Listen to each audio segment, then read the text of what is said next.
Welcome back. President Abdel Fattah el-Sisi and President Shavkat Mirziyoyev, President of the Republic of Uzbekistan, witnessed the signing of a number of memorandums. We have many important points to be talking about the relations between both countries, Uzbekistan and Egypt, and the mutual cooperation between both countries.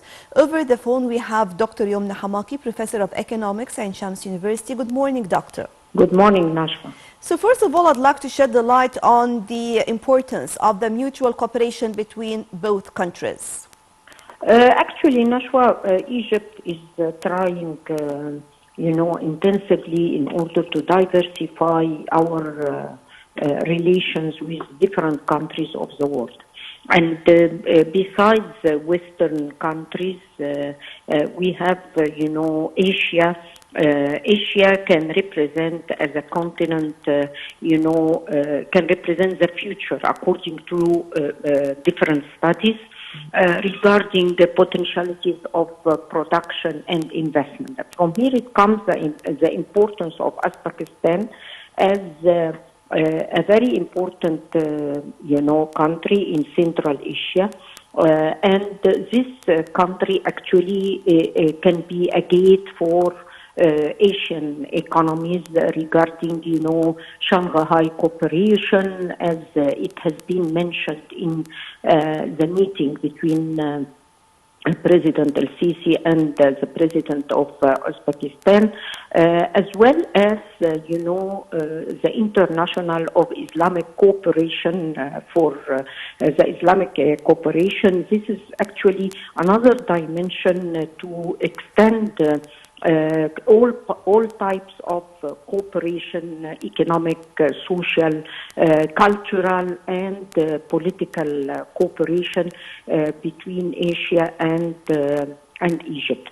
And this actually visit of the President of Tajikistan can represent a very important step towards strengthening such relations. And as it has been mentioned by President Sisi, that our economic relations still far away from what we need to do and what we can have as potentialities of cooperation. We have a lot of students in Al-Azhar.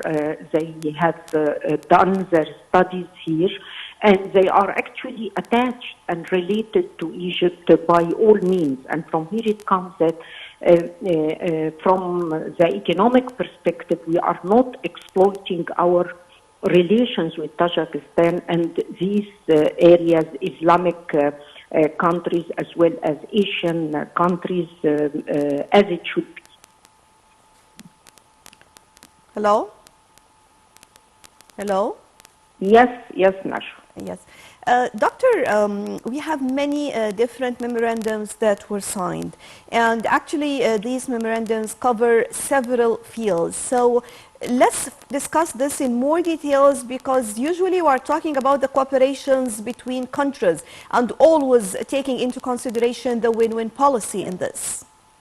Yes, this memorandum actually has been very broad to address all types or the important types of cooperation that can be done between the two countries. For example, we have a memorandum of understanding regarding using types of energy, and we all know that this area representing a very important area towards the best exploitation of energy, and Egypt nowadays having its position regarding gas hub of the Middle East, and developing our petrochemical industries. So we need to actually coordinate our efforts, and this may be reflected on mutual investment. And I think that one of the most important part of this visit is to have B2B business-to-business meeting in order to discuss the types of cooperations that can be done regarding mutual investment between the two countries and discussing comparative advantage between the two economies. This is quite important. So this field is still needing to be developed and organized, and I believe that such cooperation can have a very positive impact on both countries. Another field is pharmaceuticals. Still, as I mentioned, the students that have taken their studies here in Al-Azhar from Tajikistan, they have actually ties with Egypt regarding the cultural aspects, regarding they lived here and they managed to be engaged in all types of social activities, and I believe they are affected by that.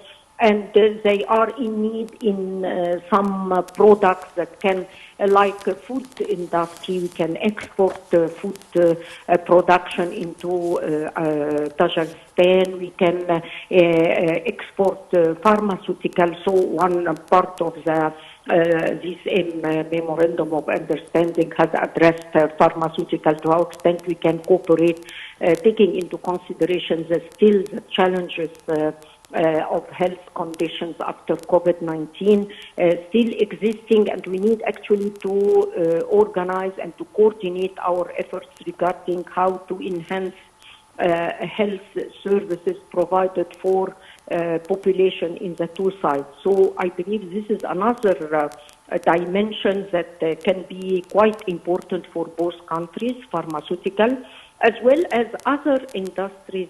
Still, I believe we need some studies, a lot of studies, in order to specify which, according to the value chain, we need to know what investment can be for mutual side, what's comparative advantage regarding, mutual investment. And I believe that should be done not only by research centers, and we have another MOU with our universities. Universities in the two sides should play a significant role towards providing such studies and experts necessary to specify what type of project can be of mutual benefit and can contemplate each other's towards a better comparative advantage in order to, provide more opportunities of job in the two countries, as well as enhancing economic growth for the two countries. So these are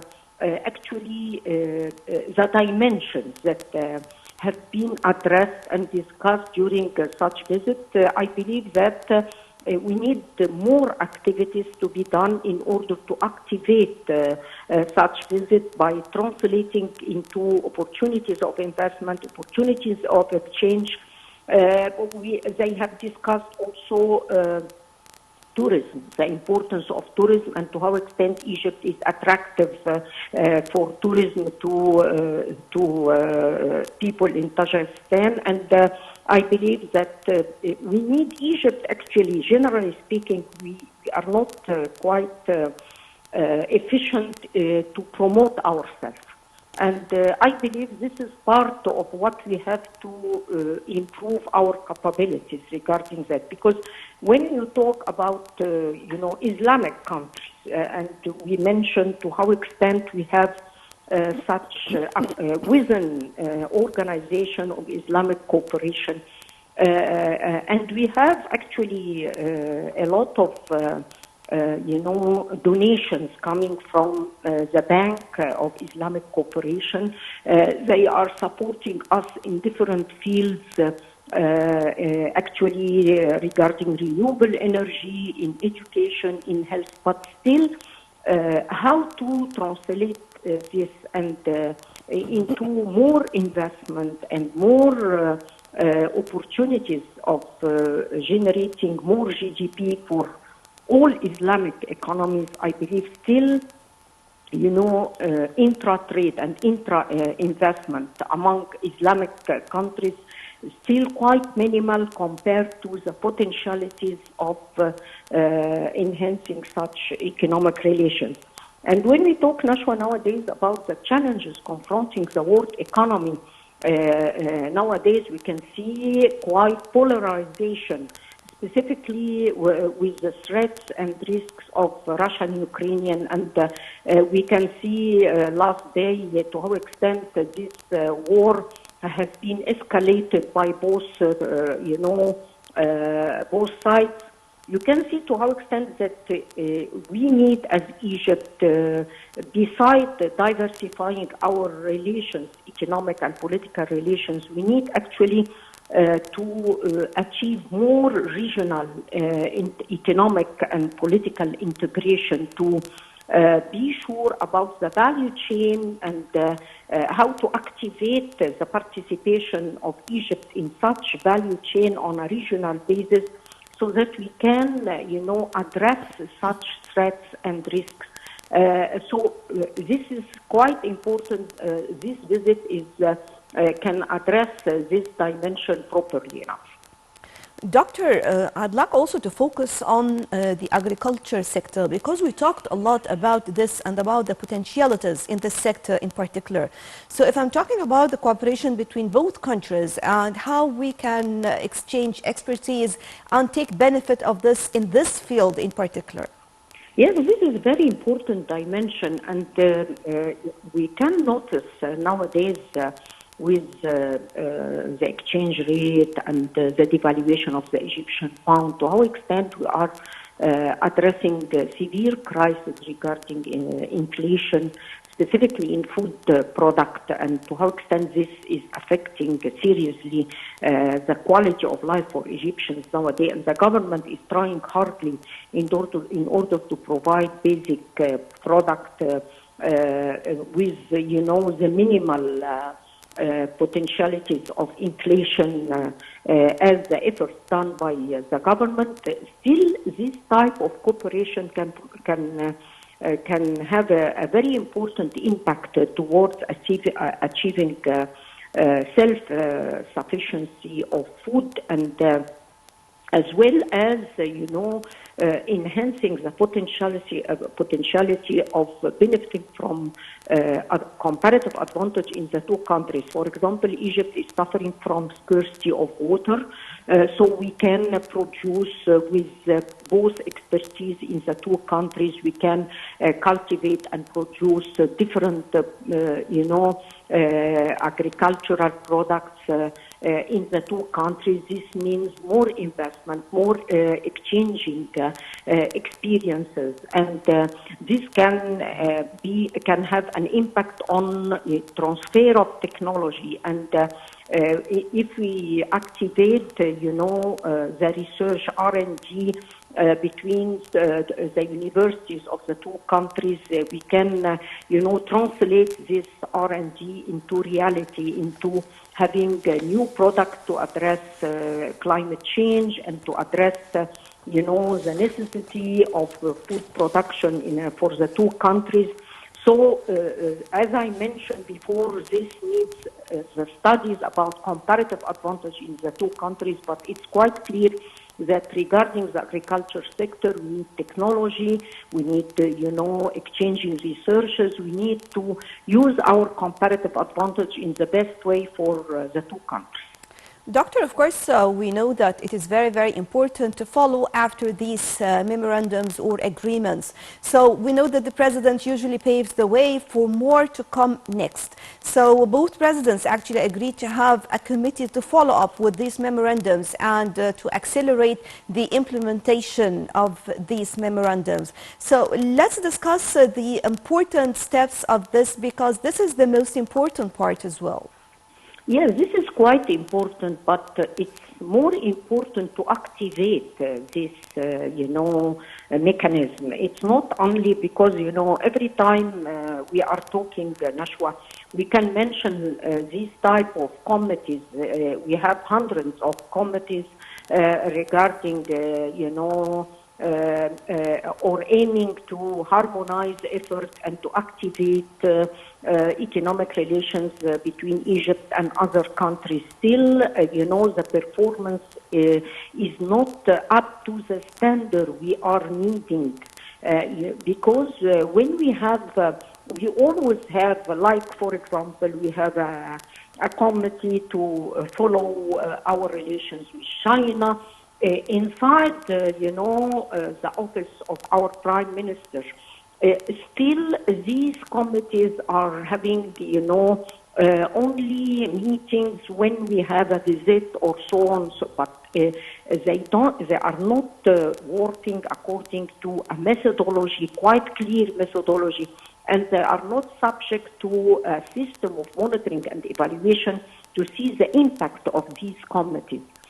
So all the time, and this can be reflected on our relations with such countries, because you should have key performance indicators, KPI, in order to follow to how extent these committees are performing for achieving a better economic relations, like increasing the size of trade, investment, and so on. So I believe that it's not just by talking about the importance of committees, but we need to monitor and evaluate the roles and to address, these committees should include right persons with calibers, with skills, high skills, so that they can manage such responsibilities, and we can here expect the required results from them. Actually, the timing also of the visit, as both countries celebrate the 31st anniversary of the inauguration of diplomatic relations between. Yes, these celebrations are quite important, but actually, as I mentioned before, still our challenge in Egypt that, the efforts of our president and our prime minister and so on are not covered by institutional capacity, so that to take responsibilities and to perform well, so that we can have real impact from their performance. So I believe this is a challenge that we should address properly for the coming period. And I believe that nowadays, when we talk about we are moving our government into the new capital, administrative capital, I believe that maybe with upgrading skills and having,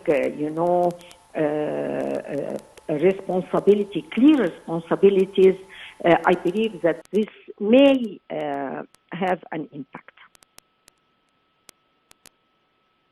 Shams University, thank you very much for joining us. And right now, moving on to a quick break, then we'll be back with more on The Breakfast Show.